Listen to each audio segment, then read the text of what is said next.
Thank you, Mr. Chairman. This is indeed a sad morning,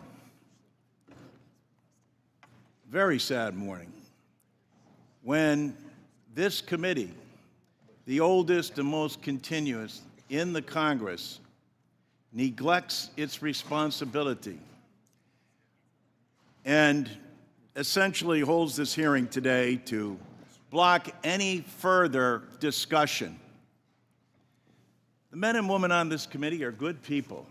They're honest and caring people.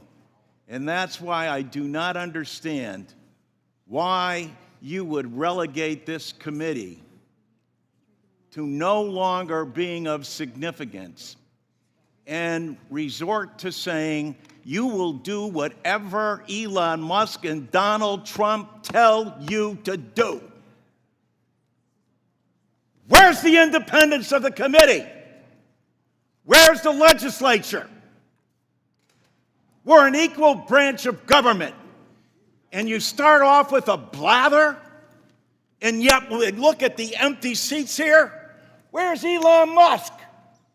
I'm sure he's a genius and is a very credible person because of the wealth he's accumulated. But that does not put him above the law or the responsibility to come before this committee in this Congress. If he's so great, if these plans and all the fraud and abuse that he's found are so eminent, why isn't he here explaining it? You know why. Because he's out to privatize Social Security.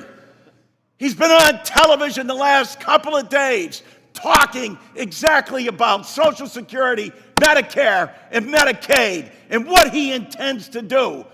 Privatize it. The American people, some of them may have been born at night, but not last night. People are aware of this. Every single one of your districts, all the money that comes in monthly, and you have not done, you as a Congress, have not done anything in more than 54 years. And now you have someone coming in to privatize a system, something you have longed to do going back to 1982, because Elon Musk thinks that this is the best thing to do. President Trump has called Social Security a scam.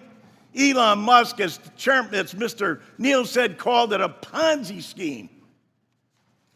Ask that of the people in your district. Ask that, Mr. Smith, of the more than 198,000 people in your district who rely on Social Security, and you won't even let the person who's planning to privatize it, who's telling the big lie in front of everyone, in bold as he possibly can, saying, this is what we're going to do. The Congress is in our back pocket. We don't even have to come before them and testify because we control the House, we control the Senate, and we control the presidency.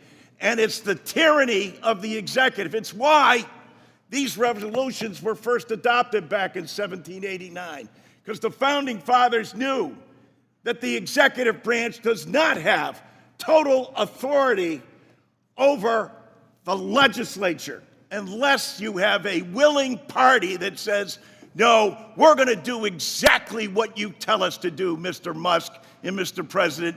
It doesn't matter to our constituents. It doesn't matter how much money they are not going to receive. We're not even going to tell them the truth about what's going to happen to them. And every single one of these districts where they're being shut down and their personnel, and as Mr. Neal said, Dan, after you cut and eliminate the people, say the agency isn't responding accordingly. No other agency operates for under less than 1%. With that, they administer to over 70 million people in the nation's #1 anti-poverty program for the elderly and children. Shame! Shame! Can't bring people in front of this body? If he's right, if they're so good, if they're so just, why aren't they here telling the American people about it? They're not, because you know the truth. It's about privatization. I yield back.